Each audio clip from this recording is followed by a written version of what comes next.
Anyway,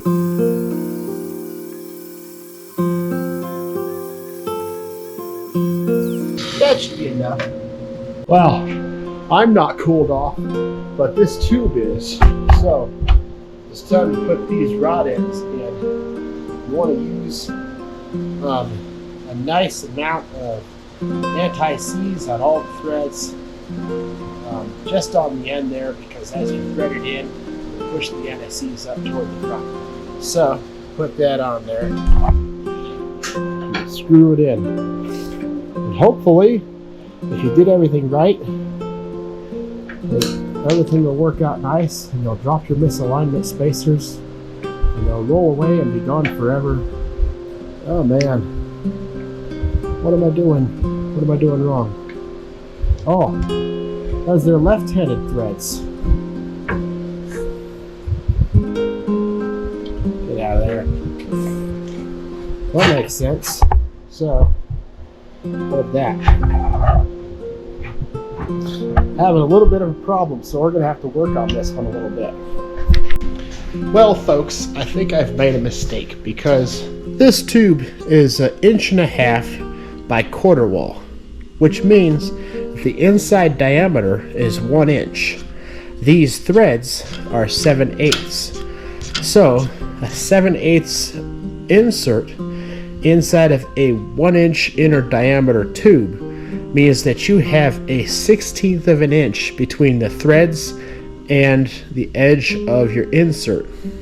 And because I beveled this tube all the way down to the edge, when I welded that root pass, it kind of messed up the threads a little bit on the inside. So the only way that I'm going to be able to fix that now and salvage this whole project is if I buy a 7/8 tap and tap that one thread out. Anyway, I'll be back with a tap at the snap of my fingers. Well, unfortunately, I wasn't able to find a reverse thread or left-handed thread 7/8 tap, so I was able to get one side screwed in all the way and the other side screwed in about half of the way, and so I'm not happy with it, but if it's the right length or close to the right length, I can adjust it out on this end, and on that end is pretty much going to have to stay permanent. So if it doesn't work, I can lengthen or shorten this tube with a little fab work, or I could rebuild the whole thing, but lesson learned, I guess. I'm going to go ahead and stick it under the Jeep and see how everything works out. Every accident that I have had has turned out to be a happy accident, so maybe this will be a little happy accident. Stick that bolt in there, hold that side. This side, put that in over here somewhere. Oh man, that's a good fit. Come on now, get in there. Oh, that is really close. This may be hard for me to explain. So I've got this pinhard bar hooked up on both sides, and I want to kind of move this forward and backward to know where I'm going to weld it, to weld this bracket onto the frame. And now that I have this track bar built, I can worry about the length of it later. I want this to be able to come down and not hit the truss, but also I don't want it so far forward that it hits the steering. I don't think I'll be struggling too much for space here. I think that I should put a couple tacks good enough to hold this on while I jack the axle up and down, and also so that I can put the springs back on and make for sure that the axle's sitting in the right space. Because I may not have to adjust this track bar at all. Let me show you exactly what I'm looking at here. So I'm trying to decide where in this frame to mount this track bar mount, and it looks like if I mount it a little bit forward, it's not going to be perfectly in line with the truss or the axle, but as this track bar as the axle moves up, that'll give me enough room to not hit my diff cover and not hit my pitman arm.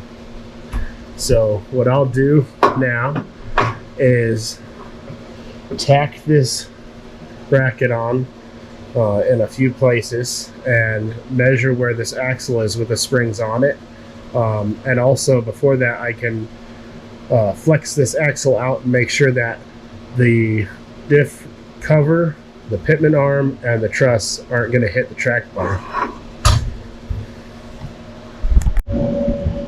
Alright, ladies and gentlemen, or just gentlemen, I don't know who's watching, this is tacked on there. That's tacked on there. This bar, full bump, got about an inch between the bottom of the oil pan and the track bar, just like I wanted. Also, a full bump, by the way.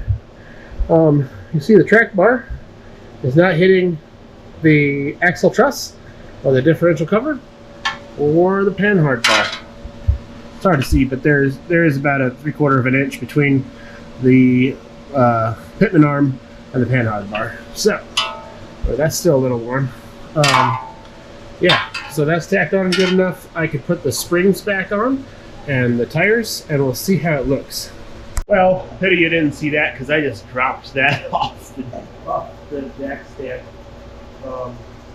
Made a big thud, but nothing's broken. I apologize about the fan noise. I need to get a main split or some kind of air conditioning here that's not a giant fan. It is hot. And usually I turn it off.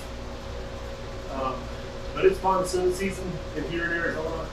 It has been humid, so just, better to say sorry. Yes. I'm not turning the thing off. No way, no how. It may start raining here in a little bit, and if that happens, I will open up this bay door, shut the fan off with the cool air in it. Well, even though mistakes were made,